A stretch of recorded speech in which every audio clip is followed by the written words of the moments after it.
Deuce McAllister, Saints legend, joins the program now. Two-time Pro Bowler in New Orleans, rushed for over 6,000 yards, 49 NFL touchdowns, 54 altogether NFL scores.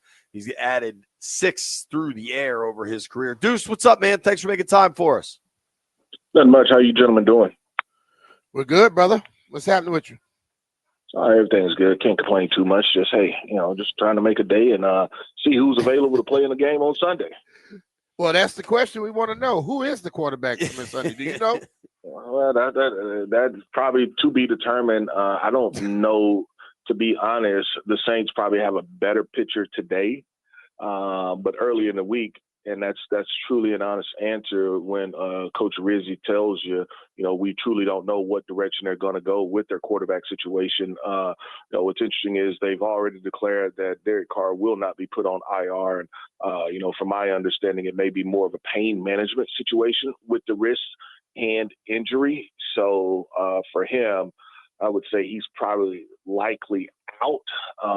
He's one that I don't necessarily say, some players you don't have to practice to be able to play, but he's probably in that situation. In my opinion, he would probably be an emergency situation if he does go. So it'll be one of the other two younger guys at the quarterback position for the Saints, and they probably will have a better understanding or better feeling for that tomorrow or even on Saturday morning. Yeah, that actually makes a ton of sense.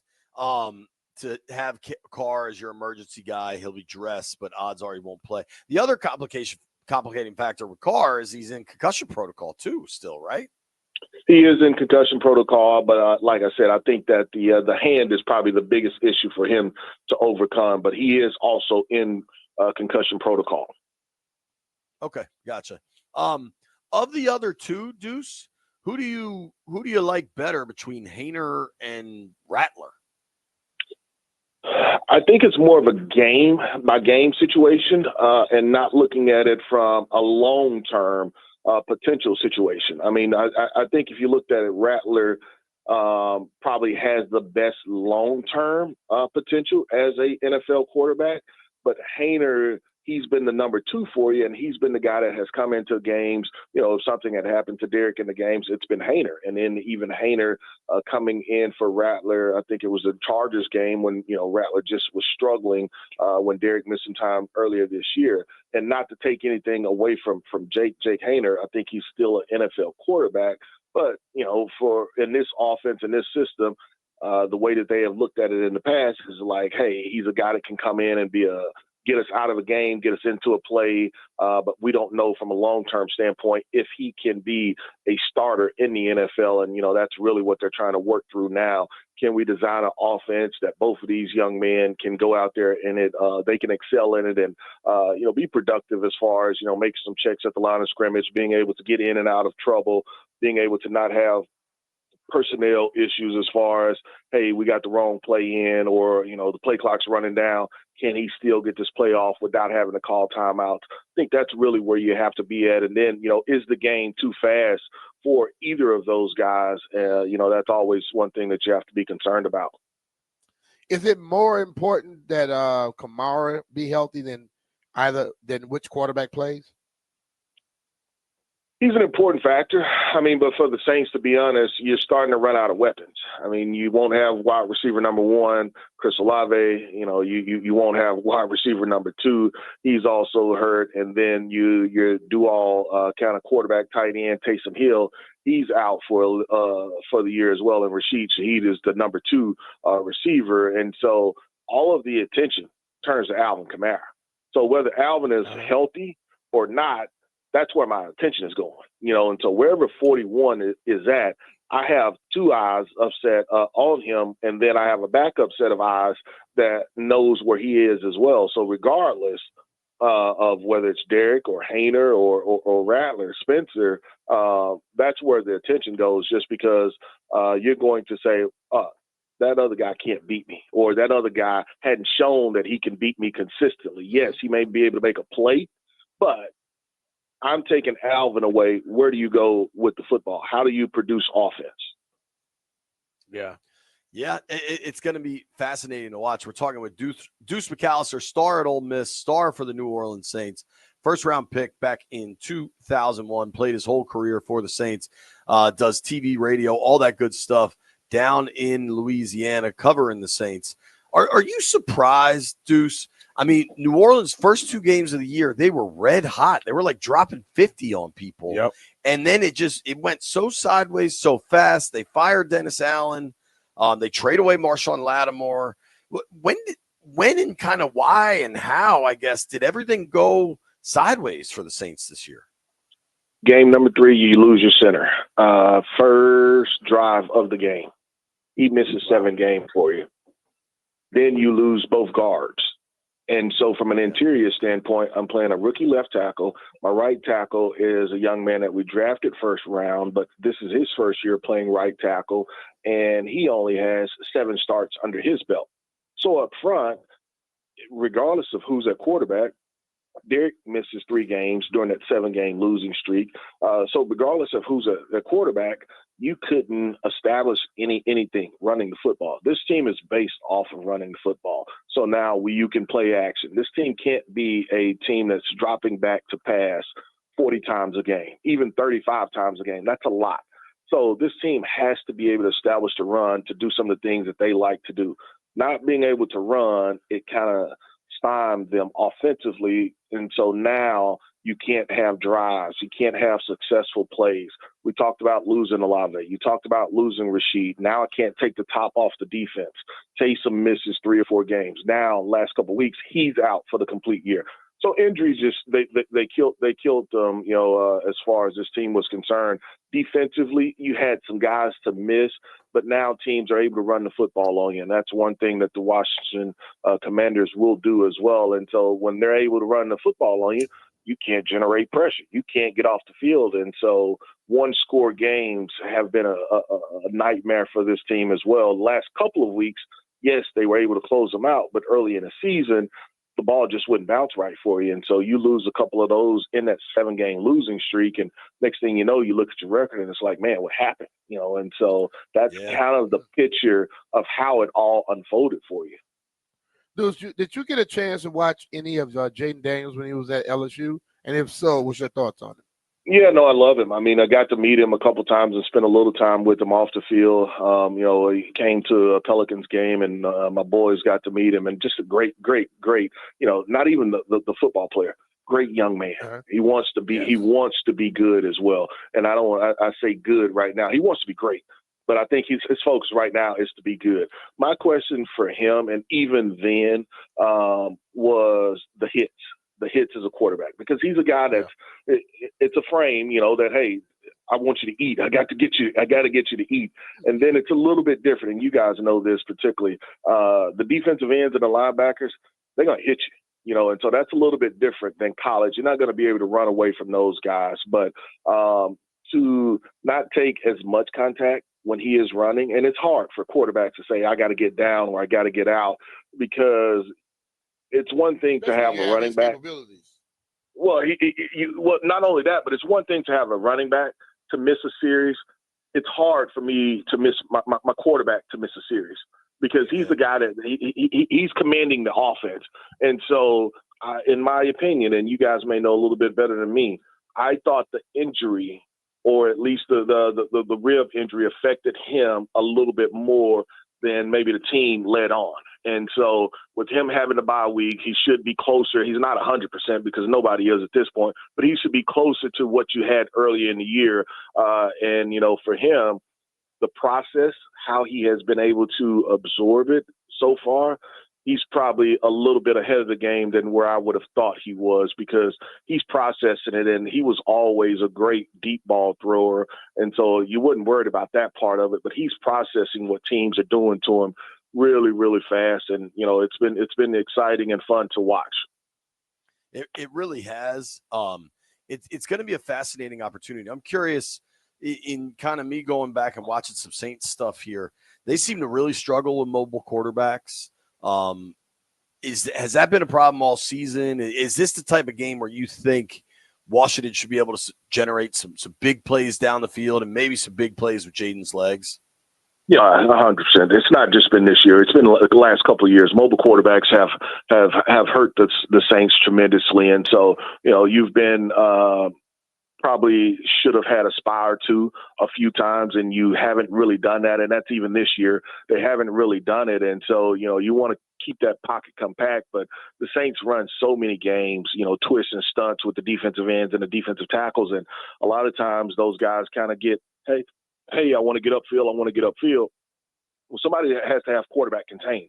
And so if you don't do that, quarterbacks have been able to step up in the pocket and, just hurt them with their legs. And Saints play so much two-man underneath. Once that quarterback steps up, it's nobody there. And now guys have to peel and try to make a play. And so, that'll be one of the biggest focuses for the Saints is sometimes you can live with the action down the field. You got to be able to make a play on the ball. But what you can't allow is 3rd and 15. Quarterback picks it up because he was able to break contain, and he just picks it up with his legs.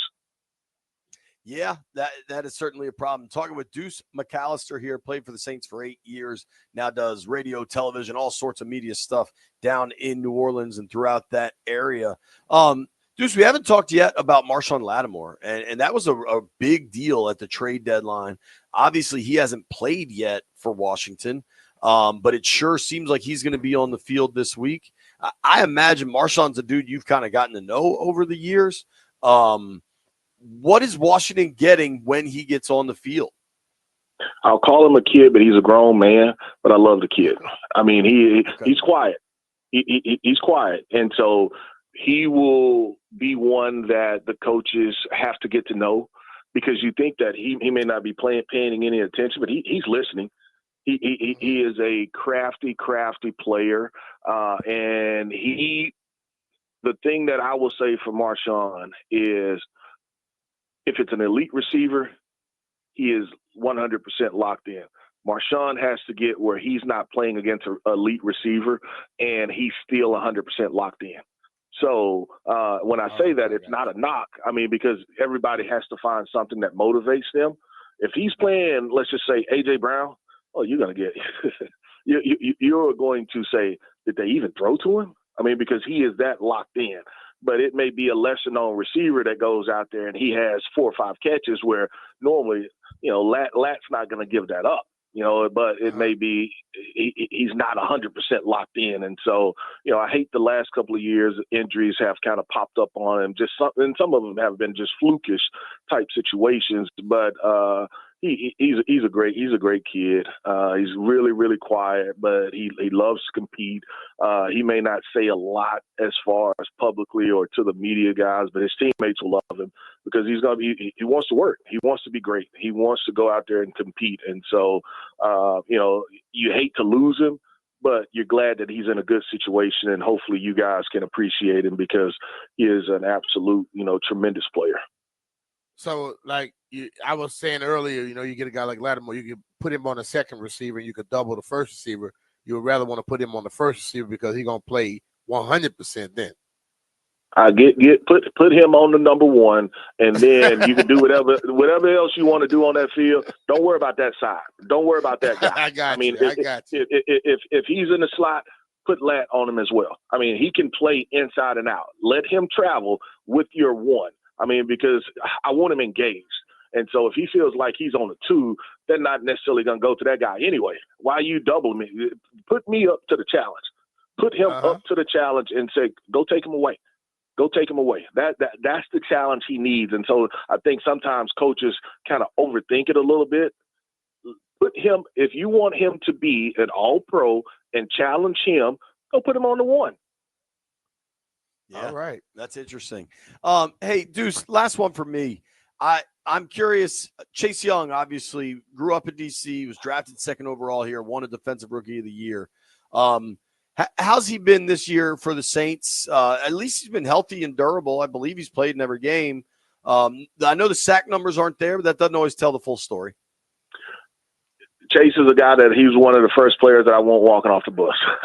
I mean, you look at him, you don't realize. He looks good. He looks coming off the now. bus. I want him the first players walking off the bus. I mean, and he's been fantastic here in New Orleans. And look, I got to know him a little bit better getting to know him better as well as his family, just because we go away for camp. So it's really, the guys, and you're out there with him, and just to talk to him a little bit and get to know him, because obviously you read and you see some of the stuff, but I want to get to let me paint the picture of that player. And so kind of a quiet as well, has other interests outside of football, which is always good.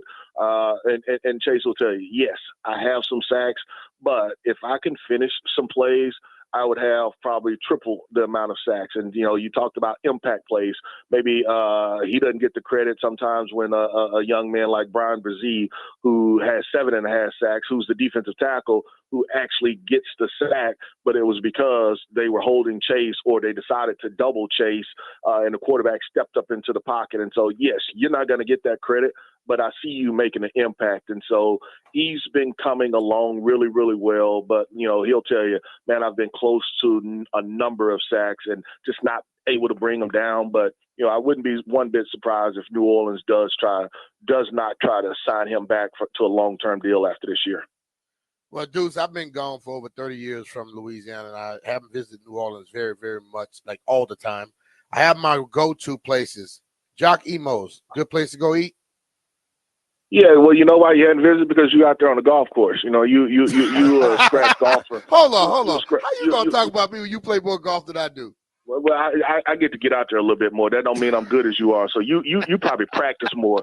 But I mean, you're a scratch golfer, so that's why you can't visit. But Giacomo's a fantastic place to go and visit. To be able to eat. There's a couple of different. Everybody knows about Acme and Drago's as far as some of the charbroiled oysters. And a couple of different steakhouse. Doris Metropolitan. You've got Chop House. You've got Desi Vegas. And obviously those even Roof Chris, obviously, which started here in New Orleans.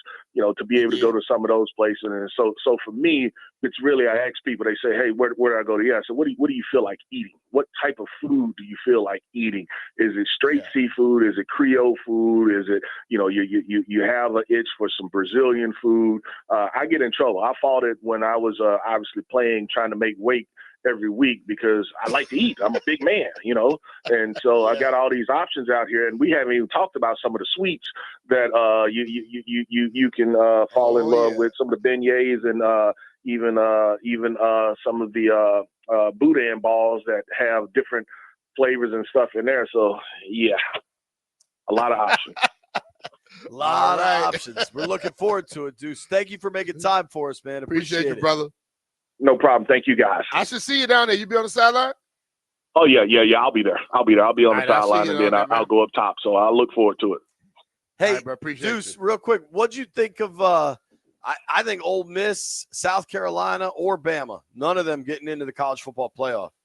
None of them are getting in, and they all probably are kicking themselves because it's hard for a 3-loss team to get in. I mean, and that's just being honest. It's hard for a 3-loss team. If you're going to be fair, SEC probably should have gotten one more in, but I think the teams that got in, they truly deserved. And so whether you're Bama, whether you're Ole Miss, or even South Carolina, they're kicking themselves because honestly, it was conference losses that they ended up dropping. It wasn't necessarily some of the out of conference stuff. And so that's you got to play each other, and that's really on them.